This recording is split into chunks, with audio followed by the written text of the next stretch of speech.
Well, Russian President Putin just issued a full-throated warning to the United States and Israel against attacking Iran. Putin said any attack would be a grave mistake and come with devastating consequences.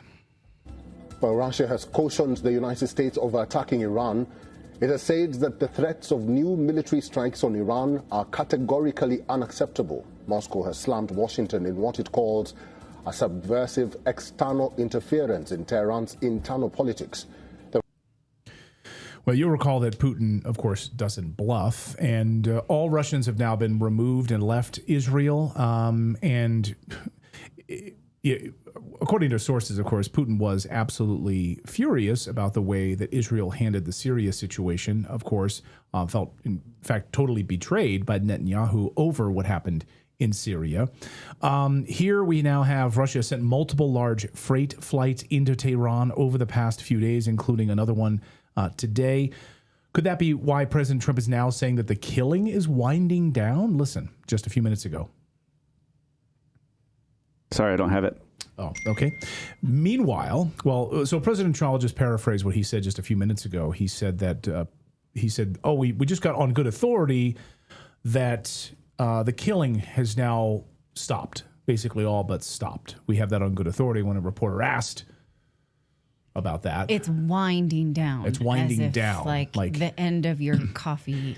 It's amazing how you would actually know that, by the way, unless the CIA and Mossad was actively involved in actually stoking a lot of this violence. But okay, nevertheless. Meanwhile, the propagandists are using the same old script ripped from the exact same playbook they've used countless times to sell us a war in Iran. Pro-Zionists accounts sharing fake death numbers out of Iran, so-called MAGA influencers sharing fake protest videos. Are there real protests? Yes, of course there were. Are we being told the truth about what's happened? No, we're not. Mark Levin posted this. Just spoke with a friend who managed to reach Iraqi Kurdistan. This is what he told me. The number of people killed is far higher than the 12,000. The massacre is beyond horrific. Oh, 12,000 deaths bother him? Who's going to tell him about Gaza? No, I don't care. They're able to compartmentalize this stuff. Laura Loomer. New video from Iran. She shares a video of body bags on the streets. An Iranian friend of mine just sent me this footage from Iran. So many, nearly 20,000 Iranians have been murdered by the regime for protesting for their freedom. The streets are lined with dead bodies and body bags. There aren't enough body bags to keep up with the death toll. And she posted Funny how this. all these... Go ahead. I was going to say, funny how all these people all of a sudden have Iranian friends. Yeah, it is true. She's got lots of friends in Iran. So all of the people who cried about the fake genocide she posts in Gaza for 2 years are awfully quiet right now about the massacre of 15,000 innocent Iranians this week. It's a straight-up cult. Of course, Loomer is conveniently leaving out the part where Mossad is playing a very heavy hand in these protests. According to our sources, Mossad has killed many people on both the Iranian security forces side and the civilian side. But she's just conveniently ignoring that and that part of the story. In fact, Israel's Channel 14, Israel's own media, reporting that Mossad is literally arming people here. We reported tonight on Channel 14. This is Israeli, by the way. We reported tonight on Channel 14, foreign actors are arming the protesters in Iran with live firearms, which is the reason for the hundreds of regime personnel killed. Everyone is free to guess who is behind it. That's one part of the story. The other part of the story, of course, is about the impending military action. Quite a few reports surfacing today Reuters suggesting within 24 hours, the United States is about to bomb Iran. But remember, Trump likes to bomb countries over the weekend when the markets are closed, like Friday into Saturday morning, like last time when the oil markets are closed and the stock market is closed. So for more on all of this, to try to understand really what's happening there, we want to bring in Anya Parampil from the Gray Zone. She was recently in Iran. She's been covering the story heavily, and she is the author of Corporate Coup, Venezuela and the End of U.S. Empire, doing a great job, obviously, covering the Venezuela portion of the story as well. Anya, welcome back to the show. Great to see you. Nice to see you guys. Hi, Natalie, and hi, Clayton. Hello there. So, people in the chat room, it's like, well, you cannot disregard the popular uprising, right? That's the line, right? You can't disregard the actual on-the-ground uprising and how people are being treated there. Why are you ignoring that? We're not ignoring it at all, but we're just pointing out the U.S. involvement in it. Anyway, that's just a side note here. But what do you see happening on the ground right now? Like, what is the truth coming out of Iran at this hour? People who want to point out obvious grievances that the Iranian population may have or struggles that may bring them out into the streets should start by asking themselves why Iranians were first demonstrating earlier this year. Essentially, what happened was at the turn of the new year, which is not their new year, but it is for us.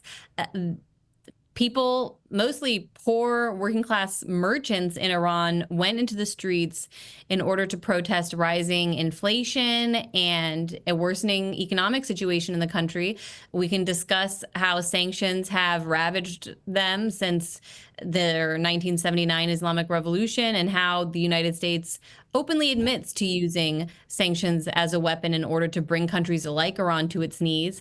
There's Richard Nephew, the former Obama era State Department official who actually wrote a book bragging about how through his negotiation and crafting the maximum pressure campaign on Iran that pushed Iran to the negotiating table to give up its nuclear program or agree to more restraints and monitoring from the international community, that he, for example, was able to manipulate the price of butter in Russia, or that he was able to manipulate the price of meat and chicken and things in Iran that people needed for their New Year's celebration when they celebrate in May. So U.S. officials have admitted that they've purposely crafted policy in order to do what we see now, which is bring people into the streets. But it's important to note that those initial anti-government demonstrations that were, again, focused on economic issues were actually based on what we've been able to report at the gray zone and through analyzing sources and discussing with our sources on the ground. Those demonstrations were initially held by people that were pro-government or even conservative, more conservative than the liberal government currently in power. And the government, including the Ayatollah, actually made concessions and said that they had legitimate grievances. The president, Pezeshkian, also said that he took responsibility for making decisions that may have led to these sort of protests. And so these demonstrations began to fizzle out. And what happened was then suddenly this violent element appeared in the street. And now for the past few days, there's been a kind of a blackout of information coming out of Iran, partially because the government has cut the internet. They say this is part of an effort to track Mossad agents and American CIA connected individuals in Iran that they are now trying to weed out through monitoring communication that's coming from the international community.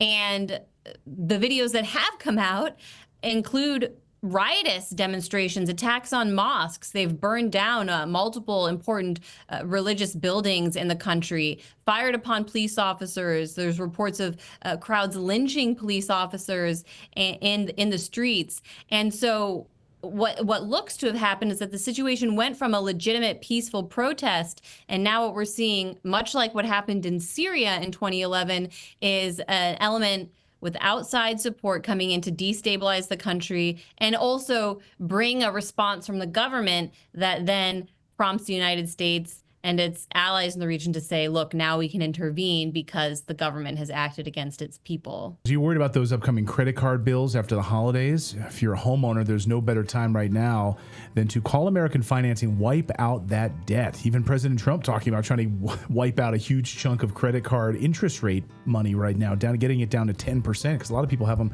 up over 25%. You can eliminate the stress right now, set yourself up for a strong 2026. American Financing can help you access that equity in your home at an interest rate in the low fives. Yeah, you heard that right, in the low fives.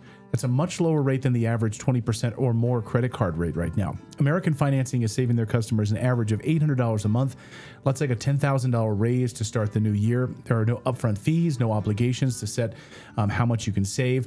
And they are closing some in as fast as 10 days, even delaying 2 mortgage payments. American Financing, America's home for loans. Call today at 866-890-8434 today, or visit americanfinancing.net/redacted.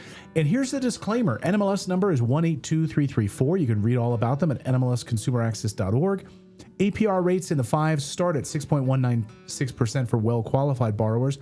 Again, call 866-890-8434 today, or to learn about details and credit costs and terms. So what do you say of this rhetoric, which is heavily promoted on Instagram and TikTok, that these are oppressed people, they are protesting the hijab, they want to live like the rest of us, and this is otherwise organic and they're risking their lives because they are normally oppressed and killed on a regular basis? You were in Iran just less than a year ago. Was that your experience? These really backwater oppressed people, shoeless and, no rights for women? On the hijab front, by the time I made it to Iran in May of last year, they were not enforcing covering in Tehran and Isfahan. I was in two major cities. And unless I was in an official government or state building, for example, when I went to the Press TV offices to do interviews at the state media channel, I was asked to wear a hijab. But otherwise, when I was in cafes, when I was in the street, when I was in restaurants, hotel lobbies, whatever, I did not have to wear a hijab. And that was the case when I went out, that Iranian women in general have begun to take off the scarf. And really, I think the government made a decision that taking that issue off the table for the West was, for them, a good decision, because, or a worthwhile calculation, because the most obvious point of repression that we've heard about in the West for all these years is that women are not able to make choices about what they wear. And they're changing in that regard. But it's coming from the people there, not any of this outside violent Mossad. You have Mike Pompeo, the Secretary of State, former Secretary of State of the United States, tweet that he wishes luck to all the Mossad agents marching alongside the Iranian protesters in the street. I couldn't believe my eyes when I saw that tweet, but the U.S. officials currently in power that are working so closely with Netanyahu to carry out what's really Israel's Israel's best policy for the region are openly talking about their support for these demonstrations. You had Rick Grinnell, an envoy of Trump, saying that he smuggled gay and lesbian people out of Iran, which is an odd admission from a U.S. Government official. So when you have that level of outside pressure, I think it actually takes away from whatever legitimate movements do exist on the ground. The people of Iran will, it's just the natural progression of human history, gain their own rights, but they'll do it on their own terms. And we can't even judge their society because honestly, it is different than ours, that we can't understand that they're just in a different process. They're on a different timeline for these things than we are, and we can't force it. In fact, the more we get involved, I think then the more it gives the state an excuse to crack down or not have any other room for debate. Now, something Anya and I have joked about is that we both have what they call in the broadcast world global face. So if you were walking around in Iran without a hijab, you could pass as Iranian. That's my assessment. So no one's going to say you were given this foreigner pass, right? And so if you were comfortable like that, that's a real data point that really that shuts down all of these feminist talking points as illegitimate. Yeah, and if you can go online, it's very, Max always, before we went to Iran, he was looking up these videos. And so he's encouraged viewers to also check out online. You can just search walking around a mall in Iran or streams of people walking in the market, and it'll just be someone filming their casual stroll through a crowd, and you'll see that many of the women are not covered. So this is not just my personal story or something that I can say based on my experience.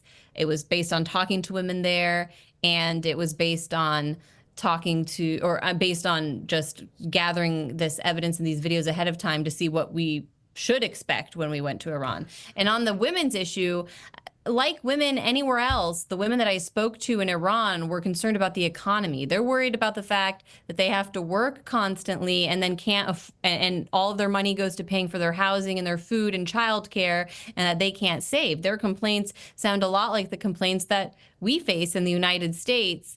And the best way to address those concerns of the average Iranian woman, I think, the best thing any American could do is to say, lift the sanctions on the Iranian people, because that's pretty much all all we can do. We have no business doing anything else or forcing our ways on them.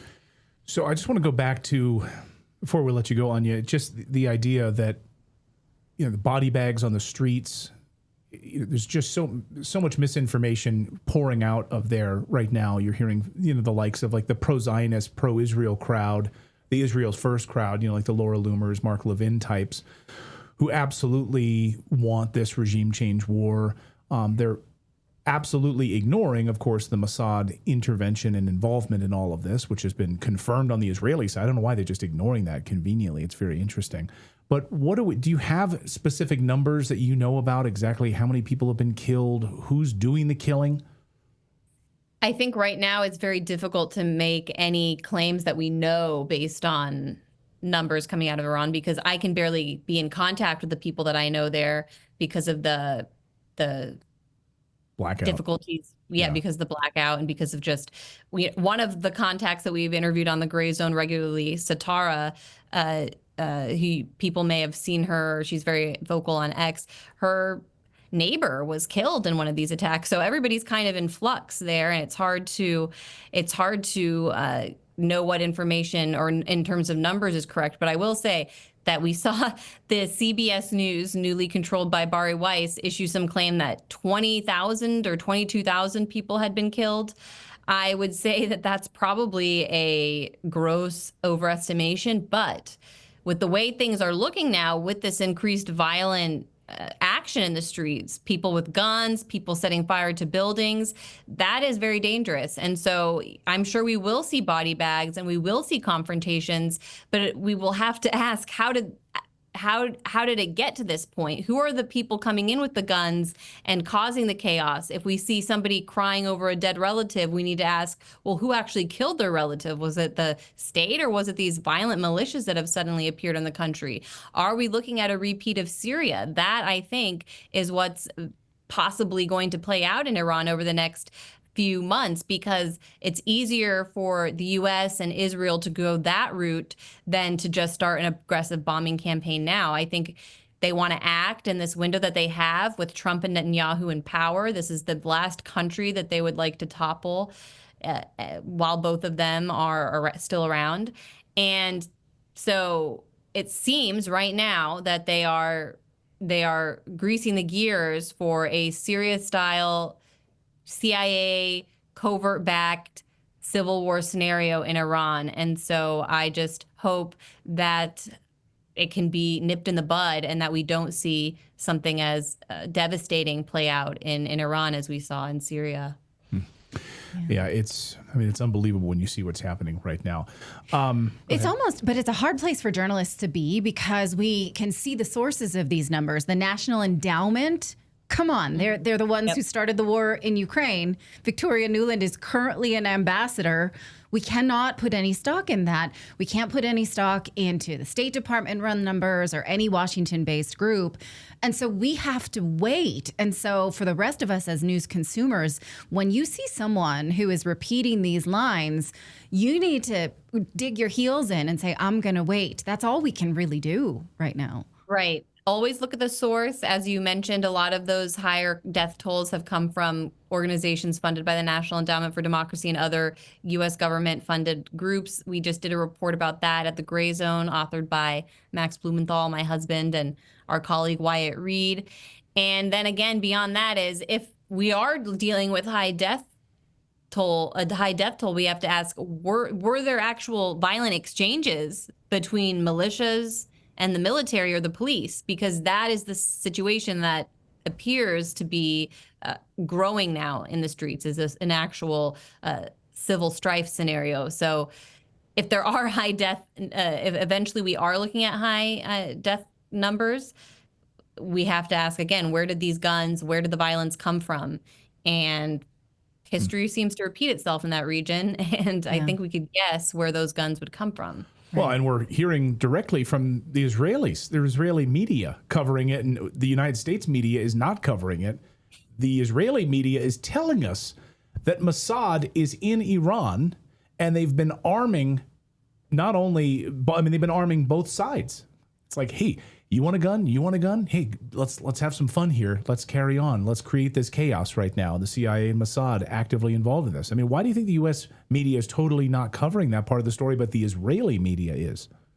It's an odd question, but I guess it might have to do with the fact that the Israelis feel that they have nothing to hide and that they can be more honest with their population about their goals and how they operate. I mean, look at how they talk about the genocide in Gaza over the past few years. While the U.S. was maybe ignoring it or trying to find a nice way to spin it, Israelis just speak in nasty language where they tell it like it is, which is, as an American, I guess I appreciate it because we get to hear the quiet part out loud in Israeli media. And I think at this point, they're pretty proud of the fact that they own us and that Netanyahu can come here and tell our president how high to jump. Yeah. One more thing I wanted to ask is that the massive amounts of people who were marching in the street, many of them were peaceful this week in Tehran. And the media is spinning this as anti-government propaganda or anti-government protests. And then The Guardian admits that these were actually pro-government marchers. And the way The Guardian spun it was that the regime sort of recruited people to march on its behalf, which is in unwilling admission that those people were marching for the government. So can you tell us what is the temperature of people who would march for the government, not necessarily because they love everything about the government, but because what I would surmise is that they want sovereignty? Exactly. They want sovereignty, and that's more important to them than any of the issues the United States can project on the scenario. But again, the initial economic demonstrations were held by this class of people that generally are pro-government. You're talking about the working poor. That's the base of the hardline or more principalist Islamic state. It's only when you are dealing with the upper class that you're getting more liberal, cosmopolitan people that are connected to the outside that would actually want to change the government. Those weren't the people that were initially in the streets, and now the people in the streets with the guns and that are actually attacking government buildings are a different crowd altogether. So yes, those initial demonstrations, it's possible, as we know as Americans, to protest your government without wanting to overthrow it. And so there were people that were there protesting for their specific issues or things that they wanted to advocate for within their own governmental framework or their own societal framework. And then these outside actors or paid actors came in and destabilized the situation. And again, now are going to fire upon the government, try and get an exchange, and then try to get some energy behind a foreign intervention in the country. And so no matter what propaganda Americans get in the coming days, which could be quite extreme, I just hope that we can resist the urge to go in. But it also looks as though, according to U.S. media reports, that Trump might want to start bombing earlier rather than later. So anything is possible at this point, like I said, because Trump and Netanyahu only have a small window. I think Trump would like to wrap this up before we get into the midterm political season in the United States. So we only have a few more weeks, really, before that starts. Well, then just think about the tens of thousands of Americans who were at these military bases all throughout the region. President Biden, you'll recall, said it wasn't a matter of if they would be killed and attacked. It's a matter of when.